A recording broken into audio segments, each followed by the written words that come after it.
Hello student, welcome to my channel. तो जैसा कि हम पढ़ रहे थे भारतीय संविधान का भाग 5, तो आज हम पढ़ेंगे भारतीय संविधान का भाग 5 के आर्टिकल 64, 65 एंड 66। तो इसमें क्या दिया हुआ है, उपराष्ट्रपति के बारे में चर्चा की गई। इन तीनों ही आर्टिकल्स में जो उपराष्ट्रपति के बारे में दिया है कि उपराष्ट्रपति का चयन कैसे होता है, उपराष्ट्रपति कार्य कैसे करता है, उपराष्ट्रपति क्या कहते हैं, राष्ट्रपति के जब पद पर जब कार्य कर रहा होता है तब उस पर क्या क्या बंदिशें होती हैं, क्या क्या अधिकार होते हैं, उन सभी के बारे में चर्चा की गई है।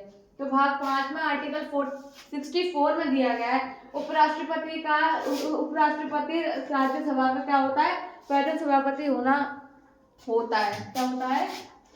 अध्यक्ष होता है। राज्यसभा क्या होता है? वो अध्यक्ष होता है। उपराष्ट्रपति जो होता है वो राज्यसभा का क्या होता है? अध्यक्ष होता है। उसमें वे लाभ का कोई भी अन्य पद धारण नहीं करते। अगर वो एक पद पर ऑलरेडी हैं तो वो किसी और पद को धारण नहीं कर सकते।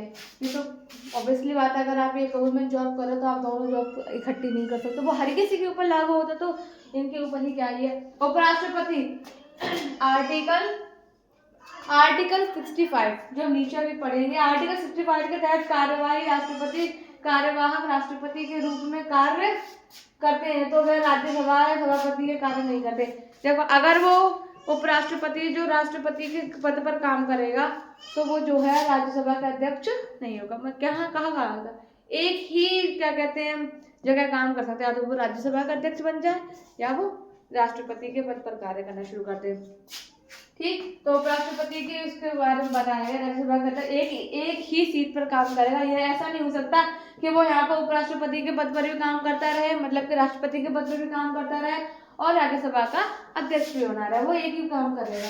अब आर्टिकल 65 में क्या दे रखा है, इसी के बारे में दे रखा है। राष्ट्रपति की अनुपस्थिति में उपराष्ट्रपति राष्ट्रपति के रूप में कार्य करना। राष्ट्रपति की अनुपस्थिति में, अनप्रेजेंस में, एब्सेंस में। ठीक, राष्ट्रपति की एब्सेंस में जो है उपराष्ट्रपति क्या करता है? कार्य करता है। अब उपराष्ट्रपति कार्य कर रहा है राष्ट्रपति के पद, तो अब जो पद पर बैठा है उसी के हाथ में तो सब कुछ होगा। सारी शक्तियां किसके पास होंगी? फिर राष्ट्रपति की जो सारी शक्तियां वो किसके पास होंगी? उपराष्ट्रपति के पास होंगी। तो इन्हीं की चीज के बारे में बताया गया है इसमें। तो ये जब तक कार्य करता है उपराष्ट्रपति राष्ट्रपति के पद में कब तक कार्य करेगा?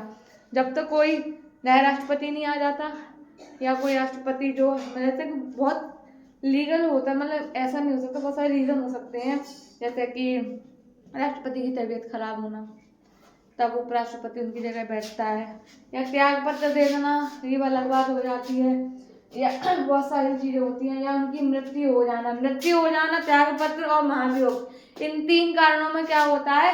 दोबारा चुनाव किए जाते हैं। 6 महीने के अंदर दोबारा चुनाव करके, इससे ज्यादा वक्त नहीं लगा, 6 महीने के अंदर दोबारा चुनाव करके दोबारा राष्ट्रपति का क्या करा जाता है? निर्माण किया जाता है। तो तब तक के लिए कौन उस पद पर बैठा होता है? उपराष्ट्रपति बैठा होता है। वरना अगर तबीयत खराब है या आने की स्थिति में नहीं है तो उपराष्ट्रपति काम करता है। जब वो सही हो जाता है तो वो अपनी जगह पे दोबारा आ जाते हैं। उपराष्ट्रपति कहाँ चला जाता है? राज्यसभा का अध्यक्ष बन जाता है। ठीक है, और क्या कहते हैं, राष्ट्रपति अपना पद स्वयं संभालते हैं।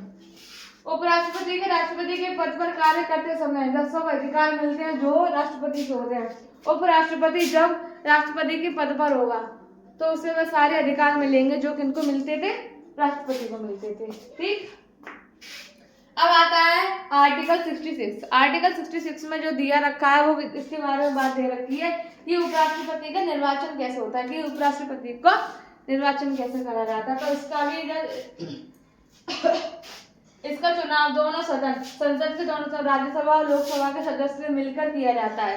राज्यसभा और लोकसभा के जो सदस्य हैं वो मिलकर क्या करते हैं? एक मंडल बना के इनका क्या करते हैं? निर्वाचन करते हैं उपराष्ट्रपति का। एकल संक्रमणीय मत द्वारा होता है, गुप्त मतदान किया जाता है। ये तो हमने आपको बताया था। इनका जो राष्ट्रपति और उपराष्ट्रपति एक ही पद्धति द्वारा चुने जाते हैं। तो आज हमने ये पढ़ा उपराष्ट्रपति के बारे में, आर्टिकल 64, आर्टिकल 65 और आर्टिकल 66। अगर आपको इसमें कुछ भी समझ में नहीं आता है या आपको कोई भी कंफ्यूजन होती है तो आप मुझसे ज़रूर क्लियर कर सकते हैं। और आगे की वीडियो में इसके आगे के आने वाले आर्टिकल्स के बारे में पढ़ेंगे। तब तक के लिए थैंक यू।